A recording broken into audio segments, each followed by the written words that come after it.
Welcome, everyone. Hi, I'm Mia, and I'm so excited to be here with my co host, Jack. Today, we're diving into a topic that can transform how you connect with others: how to become more sociable, friendly, and that magnetic person who easily attracts everyone.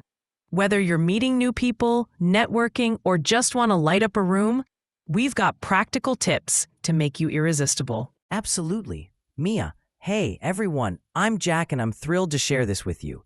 As English learners, you'll also learn phrases, vocabulary, and confidence to sound warm and engaging. We'll share science-backed strategies, real-life stories, and our own experiences to help you become someone people love being around. So grab a notebook, get comfy, and let's get started. You know, Jack, being sociable and friendly isn't just about being loud or outgoing. It's about making people feel valued and comfortable. Science backs this up.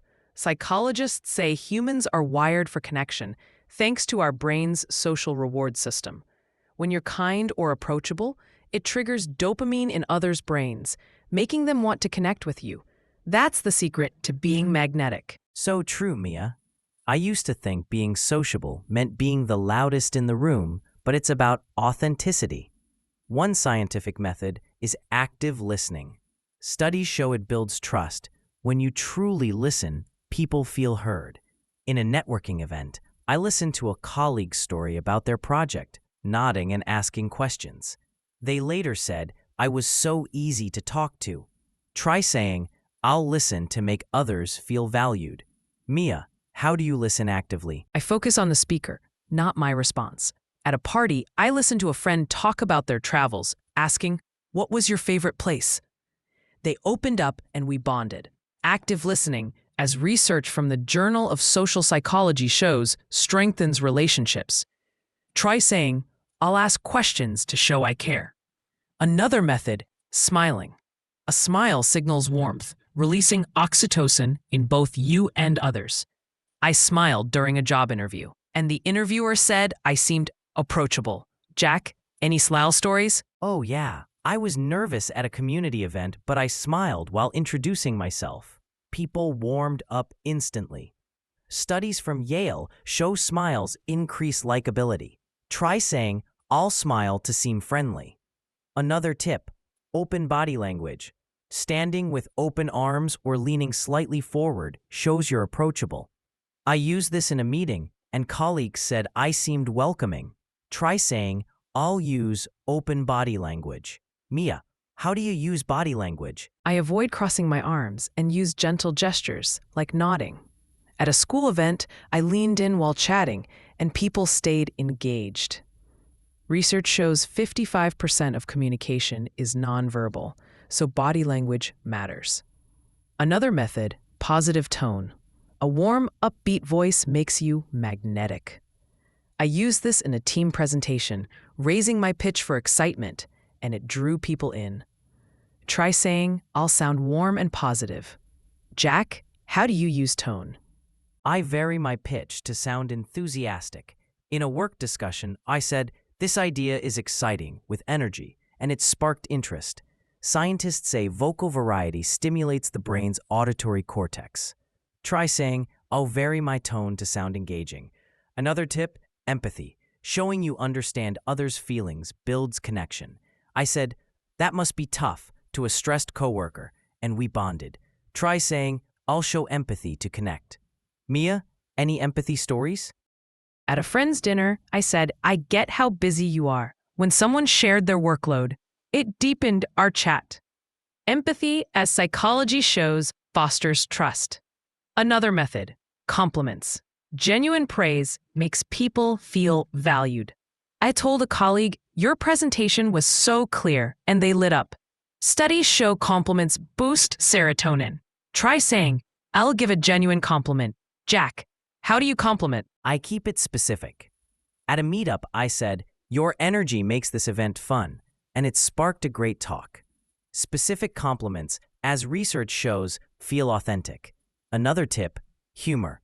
A light joke makes you approachable. At a party, I said, "I'm practicing to be a pro at small talk," and got laughs. Try saying, "I'll use light humor to connect." Mia, any humor tips? Keep it kind. I joked about my coffee addiction at work, saying, I run on caffeine and enthusiasm. It broke the ice. Humor, as studies show, reduces social barriers. Another method, asking questions. Questions show interest and keep conversations flowing. I asked, what's your favorite hobby at a networking event, and it led to a long chat. Try saying, I'll ask engaging questions. Jack, how do you use questions? I ask open-ended ones, like, what's been the highlight of your week? At a conference, it sparked a lively discussion. Research shows open-ended questions build rapport. Another tip, confidence. Even shy people can seem magnetic with confidence. I stood tall and spoke clearly at a team meeting, and people listened. Try saying, I'll speak with confidence. Mia, how do you build confidence? I use positive self-talk. Before a social event, I say, Mia, you're friendly and fun. It boosts my vibe. Psychologists say self-talk enhances resilience.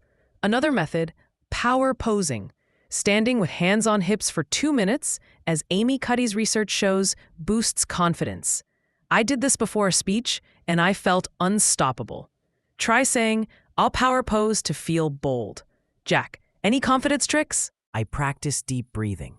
Before a networking event, I take slow breaths to calm nerves. Studies show it lowers cortisol. Another tip, authenticity. Being yourself attracts people. I shared my love for hiking at a meetup, and others connected over it. Try saying, I'll be my authentic self. Mia, how do you stay authentic? I share what I love, like cooking. At a party, I talked about my favorite recipe, and it sparked a fun chat. Authenticity, as research shows, builds trust. Another method, mirroring. Subtly mimicking someone's gestures or tone makes them feel comfortable. I mirrored a colleague's relaxed vibe, and we clicked. Try saying, I'll mirror to build connection. Jack, ever tried mirroring? Yeah, I matched a friend's casual tone at a barbecue, and we hit it off. Mirroring, as psychology shows, creates rapport. Another tip, gratitude. Thanking people makes you likable. I said, thanks for sharing that in a group chat, and it warmed the vibe. Try saying, I'll show gratitude to connect. Mia, how do you use gratitude? I thank people sincerely. At a team meeting, I said, thanks for your ideas, and it built teamwork. Gratitude, as studies show, boosts positivity. Another method, storytelling. Sharing a short story makes you relatable. I told a funny story about my dog at a meetup, and everyone laughed. Try saying, I'll share a story to engage. Jack, any storytelling tips? Keep it short and relevant. In a work talk, I shared how I learned teamwork from soccer. It connected.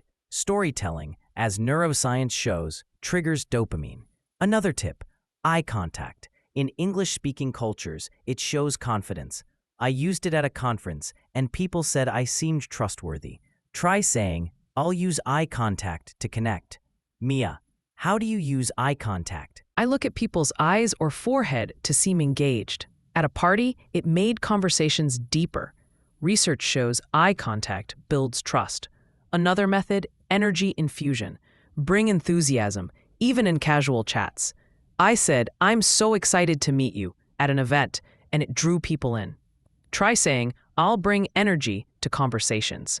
Jack, how do you add energy? I channel passion. In a group discussion, I said, this topic is so cool, and it sparked excitement. Enthusiasm, as psychology shows, is contagious. Another tip, adaptability. Adjust your approach to suit the person. I was formal with a boss, but casual with friends, and both worked. Try saying, I'll adapt to my audience. Mia, how do you adapt? I read the room. At a formal event, I'm polite. At a casual one, I'm playful.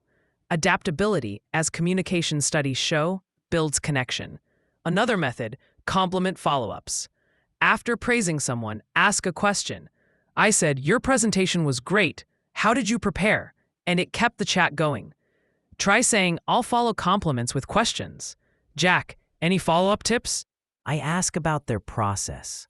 After saying, great idea, I ask, how'd you come up with it? It deepens talks. Another tip, vocal clarity. Speak clearly to sound friendly. I practiced this for a speech, and people said I was easy to follow. Try saying, I'll speak clearly to engage. Mia, how do you stay clear? I slow down and enunciate. In a team talk, I said, let's collaborate, clearly. And it landed well. Clarity, as linguistic research shows, aids connection. Another method, shared interests. Find common ground, like hobbies. I bonded with a colleague over music, and we became friends. Try saying, I'll find shared interests. Jack, how do you find common ground? I ask about passions. At a meetup, I asked, what do you love doing? And found a fellow hiker. Shared interests, as psychology shows, build bonds. Another tip, positive framing. Frame conversations positively. I said, this challenge is a chance to grow, and it uplifted the group. Try saying, I'll frame talks positively. Mia, how do you stay positive? I focus on solutions. In a tough meeting, I said, let's find a way forward, and it inspired everyone. Positive framing boosts motivation, as research shows. Another method, small talk skills. Light topics, like weather or food, ease people in. I said, this coffee is amazing at a cafe, and it started a chat. Try saying, I'll use small talk to connect. Jack, any small talk tips? Keep it simple. I said nice weather today at a park, and it led to a great talk. Small talk, as studies show, breaks barriers. Another tip, confidence in mistakes. If you mess up a word, laugh it off. I said desert instead of dessert, laughed and corrected it. Everyone relaxed. Try saying, I'll laugh off mistakes. Mia, how do you handle mistakes? I smile and fix it. I said childs instead of children, laughed and moved on. It kept the vibe light. Handling mistakes, as psychology shows confidence. Another method, follow-up conversations. Check in later to build bonds. I texted a colleague, loved our chat, and it deepened our friendship. Try saying, I'll follow up to stay connected. Jack, any follow-up stories? I emailed a networking contact. Great meeting you. And we met for coffee later. Follow-ups, as research shows, strengthen ties. Let's do a Q&A. A listener asks, Mia, how do I seem friendly? I'd say, smile and ask questions. At a party, I smiled and asked, what's your story? Try saying, I'll smile and ask questions. Jack, your take? Use open body language and enthusiasm. I leaned in and said, I'm excited to meet you at an event, and it worked. Try saying, I'll be warm and open. Another question, how do I attract everyone? I'd say be authentic and show interest. I shared my love for books at a meetup, and people connected. Try saying, I'll be myself to attract others. Jack, your thoughts? Show empathy and energy. I said, that sounds amazing to a colleague's idea, and they loved it. Try saying, I'll show enthusiasm to draw people in. One more. What if I'm shy? I'd say, start small with one conversation. I was shy, but practice saying hi at events, and it got easier. Try saying, I'll start with one friendly chat. Mia, your advice. Use positive self-talk and small steps. I said, Mia, you're friendly, before a party, and it helped. Try saying, I'm ready to connect. Let's practice. Say these confidently. I'm sociable and friendly. I attract people with my warmth. I'm excited to connect. Amazing work. Keep practicing daily. Our top tip, be yourself and spread positivity. Every chat is a chance to shine. Thanks for joining us, listeners. Subscribe for more English lessons and share in the comments. What's one tip you'll try to be more sociable? See you next time. Bye for now, everyone. Keep being magnetic.